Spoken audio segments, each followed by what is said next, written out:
బంగ్లాదేశ్ని విడతీసి పాకిస్తాన్ నుండి ఒక మహాశక్తివంతమైన మహిళా నాయకురాలుగా, ప్రపంచ నాయకురాలుగా ఎదిగినటువంటి ఇందిరాగాంధీ పాలనాపరమైనటువంటి వైఫల్యాలు, తన కొడుకు సంజయ్ గాంధీ చేసినటువంటి దుర్మార్గాల కారణంగా ఎదురైనటువంటి సవాళ్లతో తన ఇమేజ్ డ్రాప్ అవ్వటం, ఆ టైంలో ఎమర్జెన్సీ పెట్టడం అన్నది జరిగింది.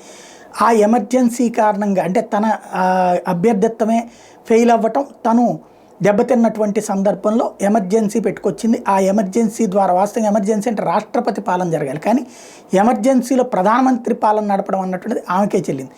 దాని మీద ఆ టైంలో ఉన్నటువంటి ప్రతిపక్ష నాయకులందరినీ జైళ్లలో పడేస్తే, బ్రిటిషోడు కూడా చెయ్యనంతటి దుర్మార్గం చేస్తే, దాని మీద ఆగ్రహించిన ప్రతిపక్షాలన్నీ కలిపి బయటకు వచ్చిన తర్వాతన ఒక కూటమిగా ఏర్పడి, ఆ కూటమి కాస్త ఒక పార్టీగా ఏర్పడి జనతా పార్టీగా పెట్టి ఆ రోజున ఇందిరాగాంధీని ఓడించారు. అందరూ కలిసి ఒక్క సీటు అన్నటువంటిది ఆనాడు 1977లో జరిగితే, ఇప్పుడు మళ్ళీ భారతీయ జనతా పార్టీకి వ్యతిరేకంగా 450 స్థానాల్లో ఐఎన్డీఏ కూటమి ఒకే ప్రత్యక్ష అభ్యర్థి ఉండేలా చేయడమే రాహుల్ గాంధీ ఎత్తుగడ. 450 స్థానాల్లో బీజేపీకి ప్రత్యర్థిగా తమ కూటమి నుంచి ఎవరో ఒకళ్ళే ఉండాలి అన్నటువంటి ఎత్తుగడ. కాకపోతే ఆ రోజున ఇందిరాగాంధీ మీద వ్యతిరేకత ఉంది ఎమర్జెన్సీ కారణంగా. ఈ రోజున మోడీకి అయోధ్య రామాలయ నిర్మాణం కావచ్చు, దేశ అభివృద్ధి కావచ్చు, ఇట్లాంటి అంశాల్లో పాజిటివ్ ఉంది.